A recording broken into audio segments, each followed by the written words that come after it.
I was in my early 20s when I began to seriously question my sexuality. I was working in a library in London following my undergraduate degree, which I'd taken in Sheffield, and remembered being very attracted to one of the postgraduate research students who came into the library frequently. I never told her about this, and just became flustered when she came in and so on. But it raised questions for me, obviously, about my sexuality. And at first, I was concerned and worried. I didn't have the networks to be able to sort of deal with it positively, but then through friends and networks back in Sheffield, where I still had a lot of friends, I was able to realise that this actually was a very positive thing for me, and that it was almost like coming home and recognising my real self. So I came back to Sheffield, and that's where I met my partner, and we've now been together 26 years. We had a civil partnership 6 years ago. We fostered children, and we are now an adult carer for a young woman who's having her first baby. We've fostered her since she was 11, and so we're about to become grandmas. So really I feel as though I've had a fairly smooth and happy journey as a lesbian. I came out first to my family following my affirmation of my sexual identity, and my mum was very troubled by it and had the usual kind of response. What had she done that I had become this way? What had she done wrong?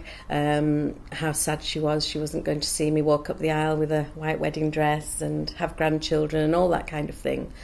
But I managed my way through that, again with the support of the community and network that I had in Sheffield, and she's now got through that and sees my partner as her daughter-in-law, and that's all fine.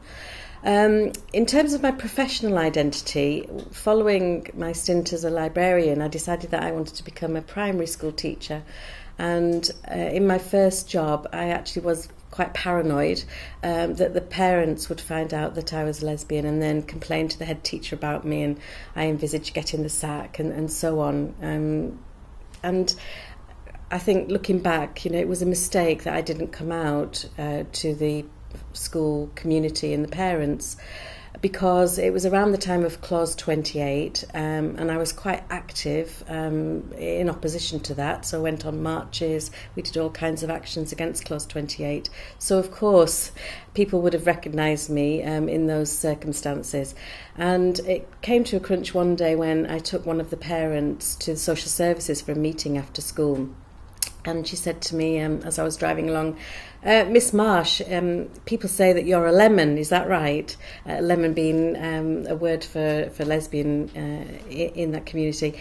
And I almost choked as I was driving, but then thought, well, actually, they obviously already know about this, so why have I been, trying to keep things quiet? And so from that day, I've never it's not that I hid my sexuality, I just actually didn't declare it. And certainly, from that day, I've never failed to disclose my sexuality in both professional and personal contexts. In terms of working with staff and students in the university, it's been entirely unproblematic.